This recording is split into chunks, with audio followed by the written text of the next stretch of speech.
नमस्कार, मैं रजनी शर्मा आपकी हिंदी अध्यापिका। तो चलिए आज मैं और आप मिलकर करेंगे आपकी वसंत पुस्तक का पाठ 8, यह सबसे कठिन समय नहीं। यह कविता जया जादवानी द्वारा रचित है, जिसमें वह मानव को परिस्थितियों से निराश ना होने की सलाह देती है।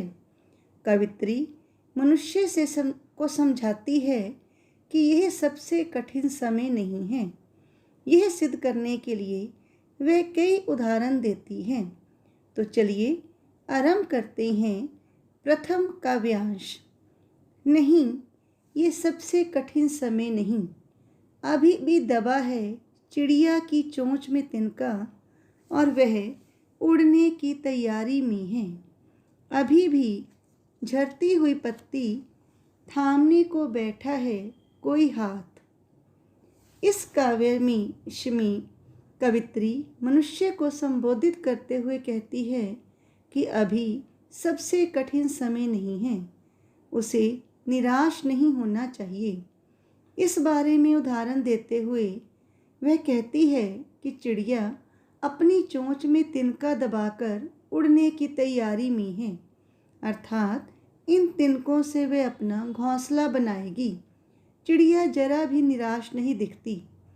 पेड़ों से जो पत्ती गिर रही है उसे पकड़ने के लिए भी कोई ना कोई हाथ तैयार बैठा है, अर्थात मुसीबत के समय या तुम्हारे कदम डगमगाते ही कोई ना कोई तुम्हें सहारा देने के लिए तैयार बैठा है। वे तुम्हें गलत मार्ग पर जाने से अवश्य बचाएंगे। तो हमें निराश नहीं होना चाहिए। चलिए करते हैं दूसरा काव्यांश। अभी भी भीड़ है स्टेशन पर, अभी भी एक रेलगाड़ी जाती है गंतव्य तक, जहाँ कोई कर रहा होगा प्रतीक्षा। अभी भी कहता है कोई किसी को, जल्दी आ जाओ कि अब सूरज डूबने का वक्त हो गया। तो कवित्री मनुष्य को आशावादी होने का संदेश देते हुए कहती है कि रेलवे स्टेशन पर आज भी बहुत भीड़ है।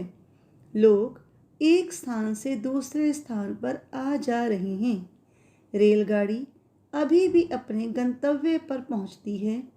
रेलगाड़ी से जाने वालों का इंतज़ार अभी भी उनके प्रियजन कर रहे हैं।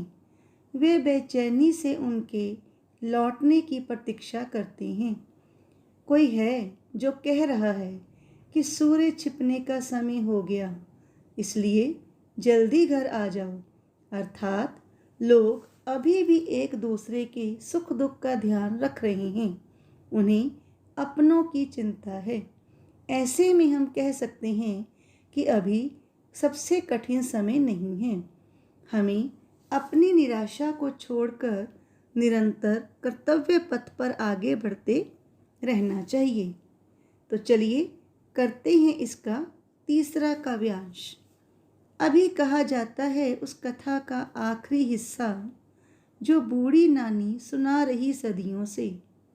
दुनिया के तमाम बच्चों को अभी आती है एक बस अंतरिक्ष के पार की दुनिया से, लाएगी बचे हुए लोगों की खबर। नहीं नहीं, ये कठिन समय नहीं। कवित्री कहती है कि संयुक्त परिवारों में दादी नानी द्वारा आज भी कहानियाँ सुनाई जा रही हैं, जिनके अंत में परिश्रम पूर्वक आगे बढ़ते हुए लक्ष्य प्राप्त करने की शिक्षा दी जाती है। इस समय भी ऐसी कहानियाँ सुनाई जा रही हैं, जिसके अंत में आगे बढ़ने के लिए कहा जाता है। अंतरिक्ष से आने वाली बस का वर्णन किया गया है। अंतरिक्ष में खोज और साहसपूर्ण कार्य करते हुए कुछ मारे गए, और जो लोग बचे हैं उनकी कुशलता का समाचार लेकर यह बस आ रही है। धरती पर रहने वालों को उनका समाचार देती है।